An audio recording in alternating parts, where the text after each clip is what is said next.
चलिए दोस्तों बात करते हैं सिक्योर नई क्वेश्चन के बारे में। इस क्वेश्चन में एग्जामिनर ने कहा है the LCM of two number is 495 and their HCF is 5।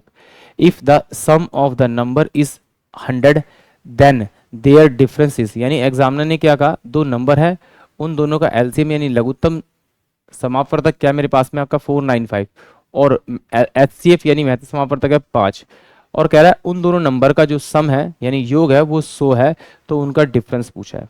तो डिफरेंस निकालने के लिए बोला। तो चलिए इसे दो तरीके से करेंगे, हम दो तरीके से क्वेश्चन से सॉल्व करेंगे। एक तो हम ऑप्शन की मदद से करेंगे और बिना ऑप्शन की मदद से करेंगे। तो देखिए इसमें a प्लस का b आपको कितना दे रखा है, आपका ये 100 दे रखा है, और मुझे जो एलसीएम और एचसीएफ दे रखा है, मुझे मालूम है एलसीएम और इनटू में एचसीएफ अगर ये मैं करूंगा तो ये दोनों नंबर के मल्टीप्लाई के बराबर होगा। तो इसका मतलब 495 इंटू में 5 बराबर होगा ये a और b के बराबर होगा।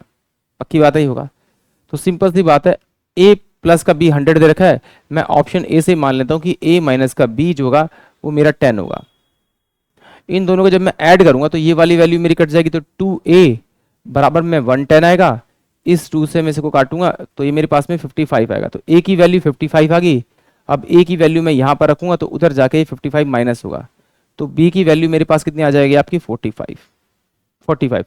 अब देखिए इन दोनों नंबर का मल्टीप्लाई मेरा इसके बराबर आ रहा है, इसका मतलब इसमें से मैं 5 छोड़ देता हूँ, तो 5 इंटू में 9, तो मैं इसे 9 से मल्टीप्लाई कर, 9 पंजे 45 का 5, 9 पंजे 45 और 49, यानी कि 495 इंटू में 5। क्या ये वैल्यू इसके बराबर आ रही है?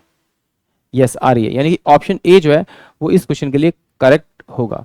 इस तरह से भी कर सकते हैं आप ऑप्शन की हेल्प से, नहीं करना तो चलिए आइए अब करते हैं इसको डिटेल से। एग्जामिनर ने कहा a प्लस बी की जो वैल्यू दे रखी है वो आपको 100 दे रखी है, और a इंटू में b जो नंबर दे रखा है वो दे रखा है आपको 495 इंटू में आपका 5, ये आपको वैल्यू दे रखी है, क्योंकि एलसीएम और एचसीएफ का मल्टीपल बराबर होता है दोनों नंबर के मल्टीपल के बराबर।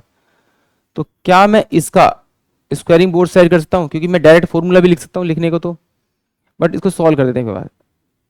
a का स्क्वायर प्लस में b का स्क्वायर प्लस में आपका 2ab हो जाएगा आपका, बराबर में कितना हो जाएगा, ये आपका 10,000 हो जाएगा आपका। मैं इसमें क्या करता हूँ 2ab जोड़ देता हूँ और 2ab में इसमें घटा देता हूँ, तो ये मेरे पास में a माइनस बी का होल स्क्वायर हो जाएगा, क्योंकि मैंने a का स्क्वायर b का स्क्वायर माइनस 2ab ले, तो ये क्या हो जाएगा प्लस का 4ab इसकल टू कितना हो जाएगा आपका, ये 10,000 हो जाएगा आपका।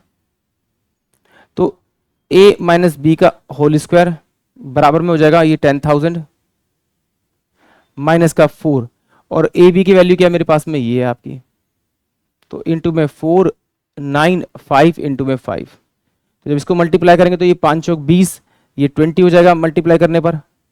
तो इसको मल्टीप्लाई करेंगे तो ये कितना होगा, ये 0 का 0 आएगा, 5 दूनी 10, 9 दूनी 18, 19, 4 दूनी 8, 1 9, इसे काटेंगे तो 0 0 और ये आ जाएगा 1, यानी कि a माइनस का b